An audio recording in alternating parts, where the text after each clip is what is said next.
What up, squad? So it's me, and I'm back. Apparently, it's been maybe 6 minutes, but I'm doing this vlog because I feel like I want you guys to be a part of my process, be a part of my journey, and stuff like that. And so let me just kind of debrief you guys. At the beginning of this pregnancy, I found out that I was pregnant exactly at 5 weeks because I did a home pregnancy test. I didn't do one, I didn't do two, I didn't do three, I did 4 different tests, including a blood test, which would make 5 to confirm. And when I went to my first set of appointments, these were medical students, so they really didn't have a clue of what they were really doing. And so I got pissed off, and being Mama Grizzly like I always am, I switched my provider, and I'm so glad that I did that because I'm back with a doctor who helped me have my oldest daughter and my youngest daughter. And he's not the one that helped me to have my son, but he did help me have the girls. And so it's been kind of an ongoing challenge to make time to be able to get in with him and, to see him. And, I've been having to see, like, the other doctors in the clinic, like, in another 4 weeks.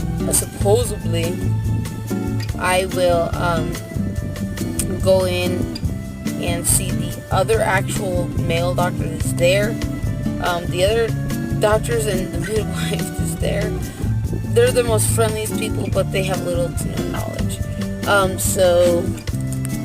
It all boils down to me not wanting to see these other individuals as medical providers just because I'm so uneasy about this pregnancy, because the beginning of this pregnancy was pretty horrifying. They were telling me that I was having an ectopic pregnancy, and then for 1 minute, it looks like there's nothing in there, so we're gonna have to do a D&C on you. And I'm like, you're not touching a single damn part of my body, because I'm a Christian woman, I'm a strong woman of faith, and I have so much conviction in the Lord and my body that it knows how to do its thing. And so I told them, you're not touching me at all, and they basically said goodbye. And then my pregnancy progressed. At the beginning of the pregnancy was extraordinarily difficult. I could not eat, I could not sleep. I spent about almost a week and a half in a bathtub, and the other half of the time I was vomiting and in the bathroom. So it wasn't the most pleasant of experiences. I'm so grateful to be able to say that all the, months down the line, I'm able to eat now. I probably still don't eat to the frequency that I need, but, I'm okay. And, I'm able to just eat regular food, no specific diet. And I weighed 155 when I went in this last time. And the thing that got me worried was that the so-called physician that decided to see me that day, she said that because of the fact that I had 3 C-sections, that makes me at a greater risk for placenta previa, which is basically a life-threatening condition, which basically means the baby will be born healthy, but mom either will struggle to survive or won't survive at all. And when she explained the process of what they do to remove the amniotic sac and to disattach it, was pretty horrific and pretty horrifying. Why the hell she would explain it to me like that? No idea. But I will tell you that I've been in shock ever since I found that out, honestly, but I also attribute it to her lack of knowledge, the fact that she hasn't been my main provider, the fact that Dr. Nader and the ER, because at one point or another at the beginning of the pregnancy I did get food poisoning, so I was in and out of the hospital. And of course IVs connected. I had like 4 at one point, It was pretty intense, pretty crazy, and I was just glad to be reunited with family. And basically, the hospital by law is obligated to tell you if they see something like placental previa or any other kind of stuff like that. And they said that everything looks fine, which I'm like, what the hell? So this lady either really wants her paycheck or she doesn't give a flying shit about my pregnancy, of which both are equally, if not the same, type of upsetting. I'm like, I'm not your freaking money source, lady. Go find a different way to get your paycheck or whatever.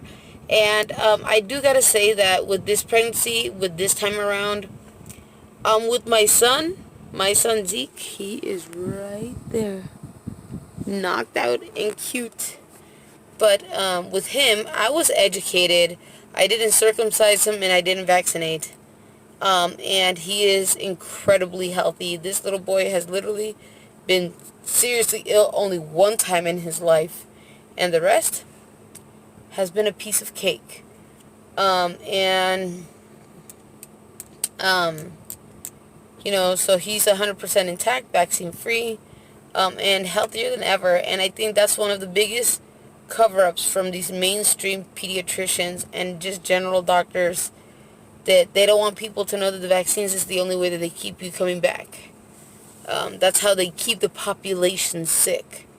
So I'm blessed to have the knowledge that I do, because now I'm getting ready in a couple more months to birth my second son, and I do intend to do delayed cord clamping, which is basically where they leave the umbilical cord there for about 5 to 6 minutes, and the baby will receive the stem cells, basically receiving everything. And I don't know why, but parents and nurses and physicians have been trained to cut it right after birth, and this time around I'm not gonna do that. I want to do delayed cord clamping because I want him to be extremely healthy, and just out of my own personal curiosity, I want to see the difference between the boys. But there won't probably be too much, because my other son is not circumcised, he's not vaccinated, so 99.9% of the time he's extremely healthy. We've only had to probably go to the pediatrician maybe twice, and that was just for a little tiny rash that he had, so it wasn't like something very serious, you know what I mean? Gosh.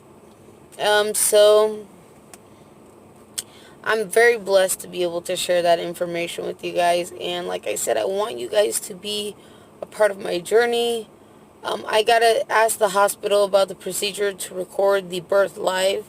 I want you guys to watch the process of what women go through when we get a C-section, because a lot of men, and you'd be surprised, a lot of women perceive women differently when they go for C-section versus vaginal or VBAC or whatever. There's so many different methods to birth a child. It's insane. But it's truly up to the mom, and only the mom and dad. And so, with that being said, I want you guys to be a part of this process. I don't want to be alone. So, and the thing that's kind of crappy is that they only allow 2 people in the OR when all this is going down.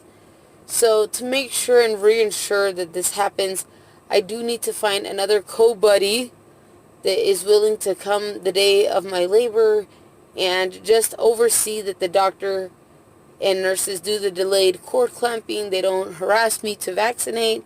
And the one thing that I am going to do differently this time is that I'm going to be vaccine exempt. My son is already vaccine exempt. And he's not going to be circumcised either, just like his brother Zeke. And so I do have a bit of a plan set up, or routine. It's just about making it happen. I got to talk to my doctor. I'm not even sure that I want to get my son the vitamin K shot. I've done so much research, and it really proves the contrary.